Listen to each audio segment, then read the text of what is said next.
이 사망보험금은 상속인 본인의 재산이 됩니다. 그래서 그냥 받으시면 돼요. 상속포기 한정승인과 무관하게.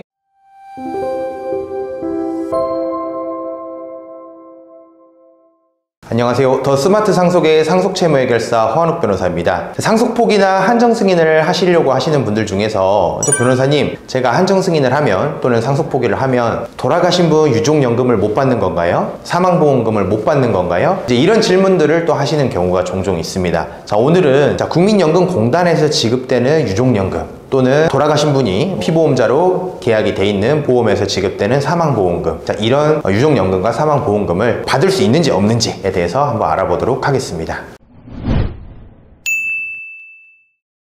자, 일단은 국민연금 먼저 볼게요. 국민연금의 대부분 가입이 돼 있으시죠. 직장인이든 지역가입자든 가입이 돼 있으실 건데, 국민연금공단에서는 가입자가 사망을 하면 이미 연금을 지급받고 계시던 분의 경우에는 유족연금을 신청할 수가 있습니다. 자, 유족들이 이어서 연금을 받는 겁니다. 연금법에 요건이 있을 거예요. 그럼 순위가 배우자, 그 다음은 직계비속, 직계존속 이런 식으로 순위가 규정이 돼 있을 건데, 남편이 죽었다. 근데 연금을 받고 있다가 죽었다. 그러면 그 배우자인 아내가 유족연금을 신청해서 연금을 계속해서 이어서 받아갈 수 있는 이런 게 유족연금이 되겠죠. 자, 유족연금을 난 연금으로 안 받고 일시금으로 받겠다. 사망 일시금으로 받을 수도 있습니다.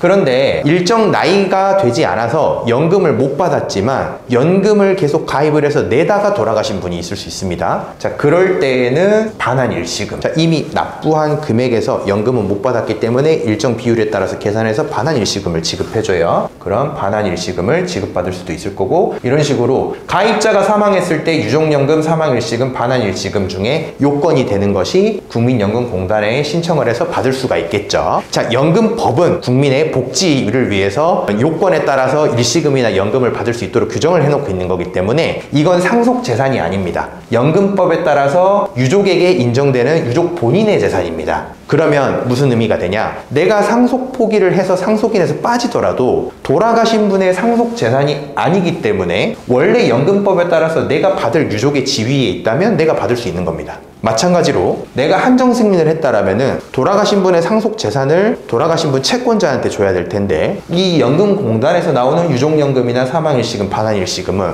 원래 연금법에 따라서 내 돈이니까 채권자한테 줄 돈이 아니라 내가 가지면 되는 돈입니다. 자, 다시 말해서 누군가가 돌아가셨을 때 내가 상속포기 한정승인 하는 것과 무관하게 국민연금공단에서 지급되는 유족연금, 사망일시금, 반환일시금은 내 돈이다. 그냥 연금공단에 문의하셔서 내가 요건이 되는지 어떻게 신청해야 되는지 확인하시고 받으시면 되겠습니다. 자, 두 번째로 보험에서 나오는 사망보험금 한번 보겠습니다. 자, 우리가 보험 계약은 자유롭게 보험사하고 체결을 하실 거예요. 돌아가신 분께서 보험 계약을 하셨을 수도 있고 아니면 다른 가족분이 보험 계약을 해주셨을 수도 있습니다. 어쨌든 지금 여기서 논의를 해야 될 거는 지금 돌아가신 분이 피보험자로 가입되어 있는 보험을 따져봐야 되겠죠. 다시 얘기하면은 이 피보험자가 사망했을 때, 사망이라는 보험 사고가 발생했을 때 이 보험사는 누군가에게 사망보험금으로 1억을 지급한다, 5천만 원을 지급한다, 그런 식의 보험 계약을 하셨을 겁니다. 자, 그럼 보험 계약에 사망 시 수익자를 지정하도록 돼 있습니다.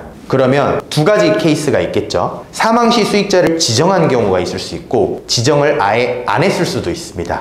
자, 지정을 안 한 경우에 우리 대법원은 사망시 수익자를 지정을 안 해서 공란으로 되어 있다라면은 상법에 따라서 사망시 수익자를 상속인으로 지정한 것과 마찬가지다 라고 해석을 하고 있습니다. 자, 그러면 우리는 다시 돌아가서 사망시 수익자를 가장 많은 경우에는 그냥 법정 상속인, 상속인이라고 지정을 많이 해두세요. 자, 이 경우를 하나 볼 거고요. 지정을 안 한 경우도 이 경우랑 똑같겠죠. 자, 두 번째로 특정인으로 지정을 할 수가 있어요. 나의 배우자, 홍길동 이런 식으로. 자, 특정인으로 지정을 한 경우. 그 다음에 세 번째로 피보험자 본인, 돌아가신 분 본인을 지정하는 경우가 있습니다. 자, 이 세 가지로 나눠 볼게요. 자, 일단은 지정을 아예 안 해서 법에 따라서 상속인을 지정한 걸로 보든 아니면 애초에 법정 상속인이라고 지정을 하든 이 경우에는 원래 보험 계약에 따라서 제1순위 또는 가장 선순위로 상속인이 될 사람에게 이 사망보험금을 주세요라고 계약을 한 걸로 해석을 합니다. 자, 그러면 1순위 상속인인 돌아가신 분의 배우자와 자녀가 상속 포기를 했다고 하더라도 애초에 보험 계약을 할 당시의 계약자의 의사는 1순위 상속인이 될 배우자와 자녀에게 사망보험을 주겠다는 의사로 계약을 한 거기 때문에 상속 포기 한정 승인과 무관하게 원래 상속 순위에 따라서 처음 상속인이 될 사람이 사망보험금을 받을 권리를 가진다고 해석을 합니다. 자, 그러면 상속 포기를 했든 한정 승인을 했든 간에 돌아가신 분이 사망 시 수익자를 지정을 안 했거나 상속인이라고 지정을 했으면 이 사망보험금은 상속인 본인의 재산이 됩니다.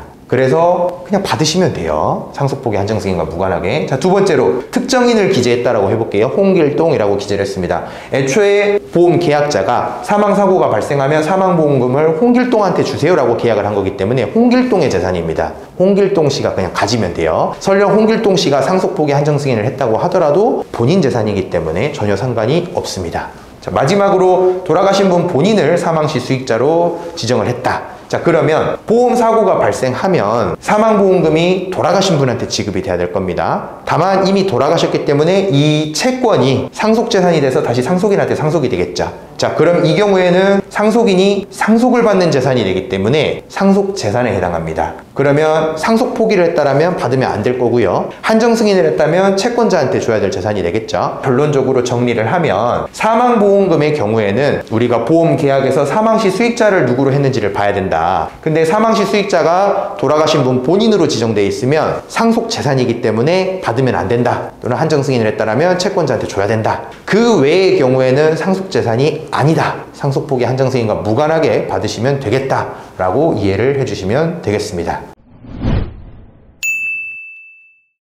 오늘은 한정승인이나 상속포기를 했을 때 국민연금에서 나오는 유족연금이라든지 일시금 또는 보험 계약에서 나오는 사망보험금 받아도 되나요? 상속재산인가요? 아닌가요? 에 대해서 살펴봤습니다. 그래서 이렇게 어떤 재산이 상속재산이냐 아니냐가 굉장히 중요한 문제입니다. 더군다나 한정승인 상속포기 심판을 받는 경우에 법원에서 심판이 나오기 전에 상속재산을 처분해버리면 애초에 한정승인 상속포기 자체가 무효가 돼버리니까 굉장히 더 중요한 문제가 되겠죠. 섣불리 어떤 재산을 처분하시기 전에 뭘 청구하거나 받으시기 전에 반드시 상속 전문가에게 자문을 구하시고 문제가 없는 상속재산이 아닌 재산에 대해서만 정리를 먼저 진행을 하셔야 되겠습니다. 그래서 혼자 고민하지 마시고 언제든지 더 스마트 상속에 문을 두드려 주시면 감사하겠습니다. 지금까지 더 스마트 상속의 상속채무해결사 허한옥 변호사였습니다. 감사합니다.